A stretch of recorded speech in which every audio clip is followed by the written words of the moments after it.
You come from a family of veterans, and you mentioned football season earlier. I kind of wanted to know how you personally felt about how disrespectful it is. Like you have the NFL players kneeling during the national anthems. I wanted to know if you found that disrespectful to our country, to our veterans, and anybody related to that. I find it incredibly frustrating that people seem to be okay with that, and I would just like to hear your input. Thank you. Thanks for a great question. Again, on a really tough issue that if we don't talk about is not going to get better. And the question is, how do you feel about NFL players who take a knee during the national anthem? And is it disrespectful to this country, to the flag, to service members who are right there tonight, where it is tonight in Afghanistan, and those former service members, retirees, and veterans who are here with us today? Thank you each for your service. My short answer is no. I don't think it's disrespectful. Here's my longer answer, but I'm going to try to make sure that I get this right, because I think it's a really important question. And reasonable people can disagree on this issue. Let's begin there. And it makes them no less American to come down on a different conclusion on this issue, right? You can feel as a young man does, you can feel as I do, you're every bit as American, all the same. But I'm reminded, somebody mentioned reading the Taylor Branch book. You did. Parting the Waters and the King Years.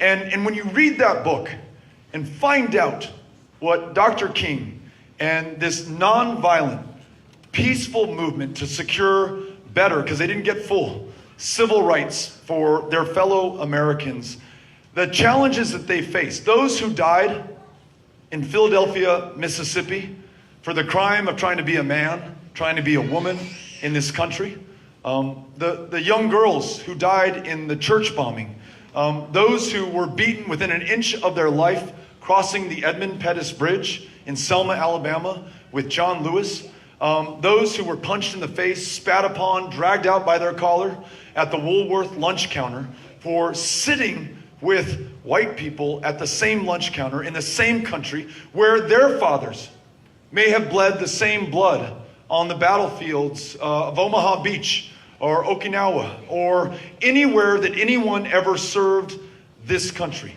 The freedoms that we have were purchased not just by those in uniform, and they definitely were, but also by those who took their lives into their hands riding those Greyhound buses, the Freedom Riders in the Deep South in the 1960s, who knew full well that they would be arrested, and they were serving time in the Mississippi State Penitentiary.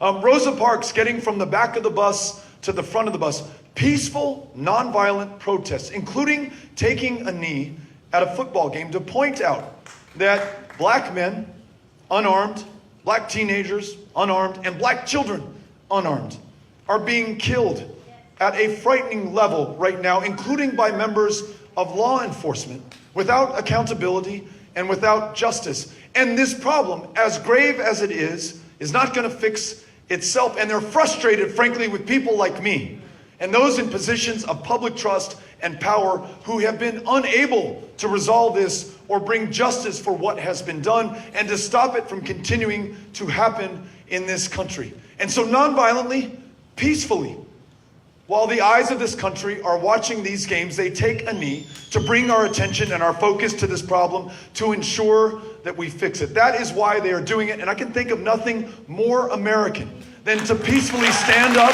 or take a knee for your rights anytime, anywhere, any place. So thank you very much for asking the question. I appreciate it.